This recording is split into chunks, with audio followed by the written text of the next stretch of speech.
Di video kali ini kita akan bahas pengetahuan kuantitatif bagian flowchart tipe A atau alur dasar. Nah, teman-teman bisa perhatikan dulu ya alur dasarnya seperti berikut ini. Nah, di sini kita akan bahas konsep dasarnya ya agar nanti apapun ya soal yang akan teman-teman temui yang mana bentuknya seperti ini akan mudah untuk diselesaikan. Nah, jadi di sini ya kita perhatikan terlebih dahulu bentuk seperti bangun ini ya, bangun belah ketupat.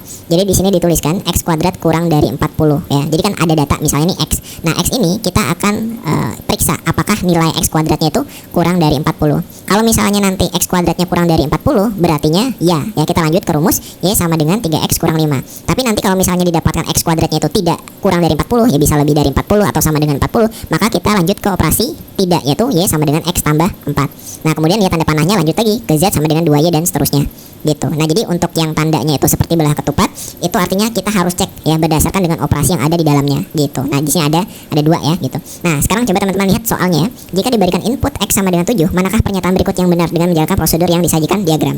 Nah, di sini kita hanya bahas konsep dasarnya. Silakan nanti teman-teman bisa coba untuk menjawab nomor 1, 2, 3 dan 4 gitu ya.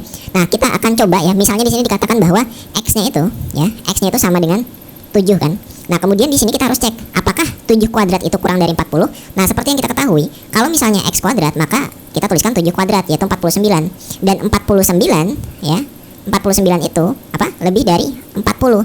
Nah, ini tentunya tidak bersesuaian dengan rumus ini sehingga kita lanjut ke rumus tidak gitu. Nah, kemudian rumus selanjutnya apa? Yaitu y sama dengan x tambah 4 ya. Y sama dengan x tambah 4. Nah, untuk nilai x-nya tadi itu adalah 7 ya. Jadi kita ganti x-nya jadi 7, 7 tambah 4 itu hasilnya 11 ya. Jadi nilai y-nya adalah 11. Nah, kemudian ketika sudah ditemukan nilai y, teman-teman bisa lanjut lagi ke operasi berikutnya sampai nanti ya operasinya selesai. Nah, seperti itu. Nah, ini adalah tipe dasar ya, flowchart tipe A ya. Alur dasarnya seperti berikut ini. Nah, kemudian apa saja kesalahan yang sering terjadi ketika kita mengerjakan soal berikut ini ya. Nah, jadi yang paling sering terjadi adalah kesalahan dalam menentukan tanda pertidaksamaan. Jadi pertidaksamaan itu ada 4 ya yang harus teman-teman ingat. Yang pertama ada lebih dari, kurang dari, lebih dari sama dengan, kurang dari sama dengan. Nah, mungkin ya atau kadang kita itu lupa untuk menentukan mana lebih dari, kurang dari. Sebenarnya teman-teman tinggal tambahkan garis di belakangnya ya. Nah, sekarang coba lihat. Ini seperti huruf B ya, berarti lebih dari. Ini seperti huruf K, kurang dari.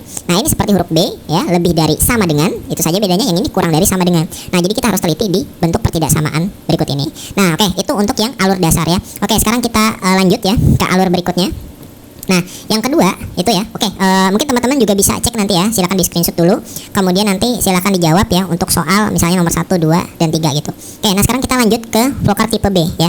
Jadi ini adalah model iterasi, looping, atau perulangan. Nah, ciri-cirinya itu apa? Nah, kalau tadi ya kita lihat yang awal itu tidak ada tanda panah yang kembali ya ke operasi sebelumnya. Tapi kalau misalnya di sini kita bisa lihat nih ya. Nah, ini kita harus cek kan i kurang dari sama dengan x. Nah, kita harus cek ini. Kemudian kita operasikan, jika benar ya menjadi i sama dengan i tambah 2. Kalau misalnya benar lanjut lagi nih, jadi sum sama dengan 2 sum tambah i. Nah, di sini ada perbedaan mendasar dari sebelumnya. Ada tanda kembali seperti ini. Nah, itu sangat berbeda dengan yang tadi ya. Nah, ini adalah ciri-ciri ya flowchart tipe B atau perulangan. Nah, jika diberikan nilai x sama dengan 4, maka nilai sum yang ditampilkan di akhir flowchart adalah seperti berikut ini. Ya, nah, coba kita pahami dulu dasarnya ya sebelum kita ke contoh. Nah, teman-teman perhatikan di sini. Jadi yang kadang juga terjadi kebingungan itu di bagian ini, teman-teman. I sama dengan i tambah 2 ya. Nah, maksudnya i yang di kiri sama yang kanannya apa sih bedanya? I yang di kiri itu adalah nilai i yang baru. Oke, nilai i yang baru. Kemudian di kanan ini adalah nilai i yang lama, baru ditambah dengan 2. Nah, saya kasih contoh misalnya seperti ini. Misalnya ya, ini kan diketahui i-nya sama dengan 0 gitu kan. Kemudian rumusnya adalah i ya sama dengan i tambah 2. Oke, untuk i yang lama itu kan adalah 0. Jadi i ini diganti 0 tambah 2, hasilnya adalah 2. Nah, jadi 2 ini adalah i yang lama ya. Sekarang jadi lama juga dia. Nah, kita tulis lagi i sama dengan i yang ini ganti jadi 2. Jadi 2 tambah 2 hasilnya 4 gitu, dan seterusnya ya. Nah, ini 4 gantikan i yang ini jadi 4 tambah 2 6 dan seterusnya. Nah, teman-teman tinggal lihatin aja i-nya kurang dari sama dengan x gitu. Nah, teman-teman harus lihat x-nya nanti itu apa, kurang dari sama dengan berapa gitu nilainya. Nah, jadi seperti itu ya cara mengeceknya. Kemudian sama yang sering terjadi ya, kurang teliti di pertidaksamaan seperti yang sudah saya jelaskan tadi. Ya, misalnya 4 kurang dari sama dengan 4 itu adalah benar, tapi 4 kurang dari 4 itu adalah salah. Nah, kenapa bisa seperti itu? Karena di sini ada tanda sama dengannya ya. 4 itu pasti sama dengan 4. Walaupun ada tanda kurang dari, tapi di sini ada tanda sama dengan. Sedangkan di sini tidak ada tanda sama dengan ya. 4 kurang dari 4 itu pasti salah. Karena apa? Tidak ada tanda sama dengannya. Nah, jadi seperti itu ya.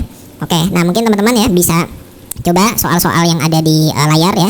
Kemudian silahkan coba dijawab. Oke, jika ada pertanyaan ya silahkan tuliskan saja di kolom komentar. Terima kasih sudah menonton video ini.